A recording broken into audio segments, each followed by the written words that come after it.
पिछले साल बाली में G20 समिट के दौरान पीएम मोदी और चीन के राष्ट्रपति शी जिनपिंग के बीच मुलाकात हुई थी। इस दौरान दोनों नेताओं ने हाथ मिलाए थे। इस मुलाकात में दोनों के बीच क्या बातचीत हुई थी, इसकी जानकारी अब विदेश मंत्रालय ने दी है। मंत्रालय के प्रवक्ता अरिंदम बागची ने बताया कि डिनर के दौरान मोदी और जिनपिंग ने द्विपक्षीय संबंधों को स्थिर करने पर चर्चा की थी। बागची ने कहा, भारत का फोकस हमेशा LAC पर चीन के साथ विवाद सुलझाने में रहा है। हम बॉर्डर पर तनाव खत्म करके आसपास के क्षेत्रों में शांति स्थापित करना चाहते हैं। यही इस मसले का समाधान हो सकता है। G20 समिट के 8 महीने बाद विदेश मंत्रालय ने ये घोषणा तब की जब 2 दिन पहले चीन के विदेश मंत्रालय ने दावा किया था कि दोनों देशों के नेताओं के बीच नवंबर 2022 में द्विपक्षीय संबंधों पर चर्चा हुई थी। बागची ने आगे कहा, G20 मीटिंग के बाद विदेश सचिव ने ब्रीफिंग दी थी। शायद उन्होंने इसका दूसरा भाग नहीं बताया होगा।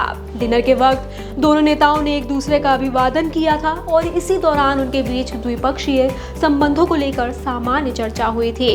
बागची से यह भी पूछा गया कि क्या चीन के राष्ट्रपति जिनपिंग दिल्ली में होने वाली G20 समिट में शामिल होंगे।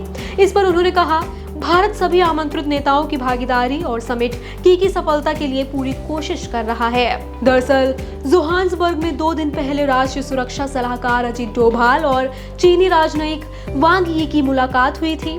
इस दौरान डोभाल ने कहा था कि साल 2020 से LAC के हालातों ने भारत चीन के बीच रणनीतिक विश्वास को खत्म कर दिया है। वहीं वांग यी ने दावा किया था कि पिछले साल बाली में हुई बैठक के दौरान पीएम मोदी और राष्ट्रपति जिनपिंग के बीच द्विपक्षीय संबंधों को फिर से शुरू करने को लेकर सहमति बनी थी।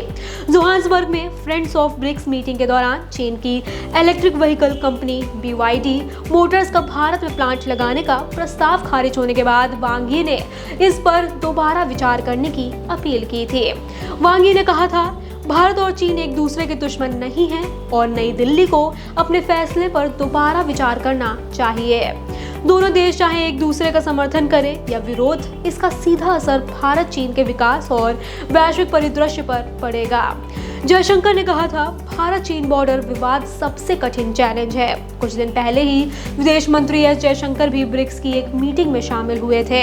इस दौरान भी उनकी वांग यी के साथ बॉर्डर विवाद और शांति प्रयासों को लेकर चर्चा हुई थी।